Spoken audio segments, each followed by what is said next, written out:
Sir இப்போ கூட ஒரு ஜட்ஜ்மெண்ட் வந்தபோது நம்ம எல்லாரும் ஒரு வருத்தப்பட்டோம்.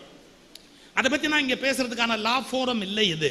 ஆனால் ஒன்று சொல்கிறோம் பார்த்தீங்களா, நாம் டைம் ஃப்ரேம் அப்படிங்கிறது ஜனாதிபதிக்கும் கவர்னருக்கும் இதுக்கு முந்தின 2 பேர் பெஞ்சில் கொடுத்தாங்க.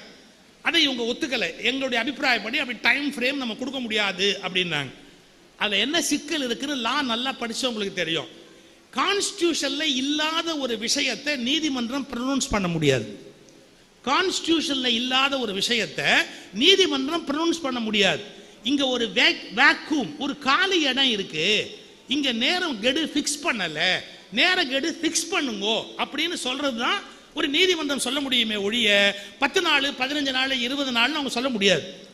ஸோ அந்த சட்டத்தை அணுகுகிற போது கான்ஸ்டியூஷனை மையமாக வச்சு ஒரு முடிவுக்கு வர்றாங்க. அதே நேரத்தில் இன்னொரு விஷயத்தை கிளியர் பண்றாங்க. தேர் cannot be 2 drivers. ஒரு என்ஜினை ஓட்டுறதுக்கு 2 டிரைவர் இருக்க முடியாது. தேர் cannot be 2 drivers. Chief minister தான் டிரைவரே ஒழிய கவர்னர் டிரைவர் இல்லை. ரொம்ப கிளியரா அந்த தீர்ப்பில் ஒரு கோடி காட்டிட்டு போறாங்க. கவர்னர் டிரைவர் இல்லை, எலெக்டட் கவர்மெண்ட் மட்டும்தான் டிரைவரா இருக்க முடியும் அப்படிங்கிற இதான் அதிகார பகிர்வு. இவருடைய பொறுப்பு என்ன, அவருடைய பொறுப்பு என்ன?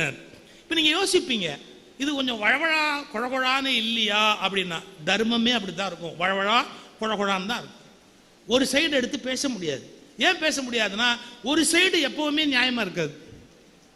2 சைடையும் எடுத்து பார்த்து தான் ஒரு முடிவுக்கு வர வேண்டியிருக்கும். இல்லை என்ன ஒரே ஒரு சிக்கல் தெரியுங்களா, எவ்வளவுதான் நீங்க சட்டம் எழுதினாலும் அதை நிறைவேற்றுற மனசுக்குள்ள கல்மிஷம் இருந்தா அதை காப்பாற்ற முடியாது. எத்தனை வேணாலும் அறங்களை கொண்டு வரலாம், ஆனா நிறைவேற்றுறவன் மனசுக்குள்ள கல்மிஷத்தோட இருந்தான்னா நீங்க எப்படி ஒரு தர்மத்தை நிலைநாட்ட முடியும்? அப்ப நிறைவேற்றுற மனுஷன்ட்டு தூய்மை இருக்கணும்.